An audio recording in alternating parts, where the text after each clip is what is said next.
Yeah, I think one of the most common things that my clients and I myself actually have struggled with is to develop consistent exercise routines into our life. We know the health benefits. We know the energy benefits. There are so many good reasons. And I'll just use myself as an example here.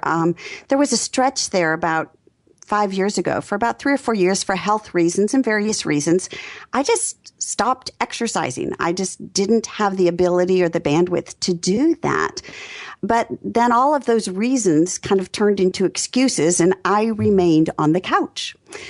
So I talked with my coach, and I did visioning, and I tapped into my motivation, and I identified the benefits. But in all honesty, my motivation kind of waxed and waned. It waxed at 3 p.m, and it waned at 4 a.m. when I woke up. I just couldn't seem to make myself do it because change is hard and it required so much conscious intention. I really want to break down the brain science of this here in a minute, but just to stick with the external part of the example, I realized that all of those small behaviors that went into that big thing I call exercise, if I could focus on those and change them one by one, the cascading result would be what I wanted. So instead of tackling, I must exercise, here's my thought. What if I kind of cooperated with the way God made my brain and I just put all my energies into laying out my running clothes next to my bed at night? That was it. When I woke up, I didn't have to exercise. I didn't have to put them on. That was the only change I wanted to conquer. And this is really key, Chris, and we'll talk about why here in a minute. But when I do that at night, I'd celebrate. I'd do the happy dance. I'd pat myself on the back and go, Kim, because why? Because the brain likes reward. That's the way God wired us. And if I only beat myself up and I don't reward myself as I make these incremental steps, yes, why would the brain want to repeat it? Mm-hmm. And so I moved from that to, okay, now I'm going to set my alarm earlier, to, okay, now I'm actually going to put on those running shoes. I'm not going to run, but I'm going to put them on, So I'm mastering it one step at a time. Well, it didn't take me long into that process where I'm like, well, I've got my running clothes on and I'm already awake, so I might as well, go out and exercise. So it really sped up there. But getting over those first few steps was key, celebrating to the point where within 6 months, I was running a half marathon, and I hadn't done that in 10 years.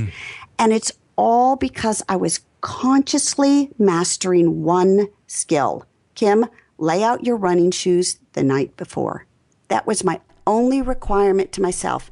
And if I did that consistently and celebrated, everything else really fell into place. So it's very conscious, and I'm taking the big thing and I'm making it small, and I'm going for mastery and consistency of that tiny thing, and I'm celebrating, and I can do that. I can do that night after night.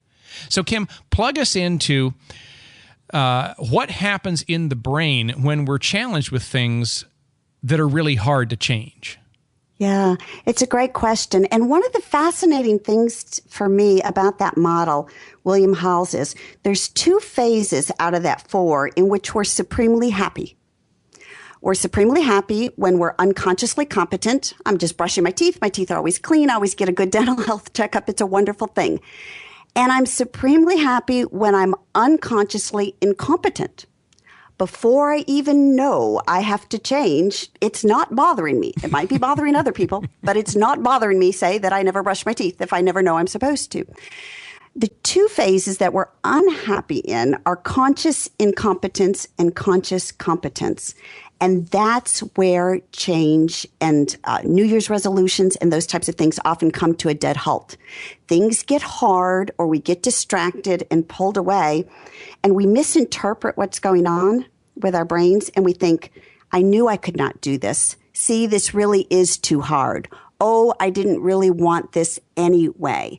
And we tell ourselves the wrong message. I can't master this skill, when in reality, we're just in phase 2 of a 4-phase process. And if we stick with it, it will become unconscious competence. And here's what's going on in the brain as we try to create this successful change. Just thinking about 2 parts of the brain here. And so I'm not going to get too technical, frankly, because I don't have the ability. I'm not a neurologist to get too technical. So I'm going to keep it easy, but it really helps me understand things when I know how God designed me. And so up in the front of our brain, like right behind our forehead is our prefrontal cortex. It's where we make decisions, logic, creativity, everything important, that I like in my life that goes on is usually a result of my prefrontal cortex. Here's the thing. It can't handle a lot. It doesn't have a lot of bandwidth. It can only really put 2 or 3 things in there at a time.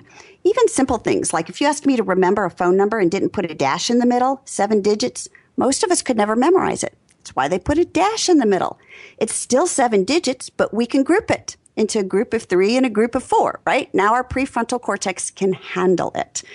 And so change takes a lot of bandwidth.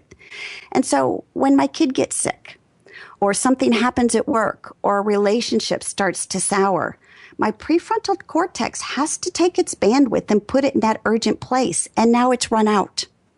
It doesn't have anything left for this change I'm trying to make, to integrate exercise or to be sweeter to my spouse, or to pay more attention to my relationship with the Lord throughout the day, or all those things we want to do. It just can't handle it. Kim, it's really like RAM in our computers, isn't it? That random access memory, our working memory in our computer. You get too many windows open with too many different files all running at the same time. You start to notice everything slows down and gums up in your computer. There's just too much in there. You clear it out, and suddenly the computer works. So you didn't have a virus. You didn't have anything wrong. No malware in there. Just too many things all in current RAM in that case. It's the same way with our prefrontal cortex. It can only handle too much. You get too many other things there, life's stresses and problems and distractions and all, and it just kind of goes, well, I'll keep slogging through here, but nothing is going to really do very well. And you want change? I don't know. That's going to go way down the list. And it is so critical to know that as you think about working with your direct reports, your employees, your clients, even other members of your family. Just because we can cognitively understand what needs to happen doesn't mean this new skill, this is a learning model, that we can actually seamlessly employ each part without a lot of training and practice. Yeah. So you're absolutely right, which is why God created the basal ganglia, which exists kind of at the back of our neck, this small part in our brain. And this is where habits are formed. And truly, I think the statistic is 60% or more of everything we do during the day is a result of habit. It doesn't take conscious competence or decision at all. It just happens. And God created our brain to recognize patterns and to start to habituate those things so we could free up the floor space of our prefrontal cortex for what's most immediate or what's most important. And so the key for us is to take this new skill, this change, this learning, break it down, and practice it consistently. Make it a routine in its small pieces so they start to move back to the basal ganglia. And research has shown that actually, even after 3 repetitions of something pretty basic, the brain's starting to form those patterns. It's eager to pick up and habituate that for us so it doesn't have to keep thinking about it. So I think about the possibilities for us as we're working with clients or employees or other people in our life or our own selves about change. We don't have to get so discouraged that it's hard. Sometimes the answer is simply to simplify it, make it consistent. Charles Duhigg has done some great research on this in The Power of Habit. B.J. Fogg at Stanford University, I've had the opportunity to train with him under his system he calls Tiny Habits. So just take something we do well and we do habitually, link the new behavior to it, and then follow it up with celebration at the back end, just something really simple. And we are making and creating a new habit.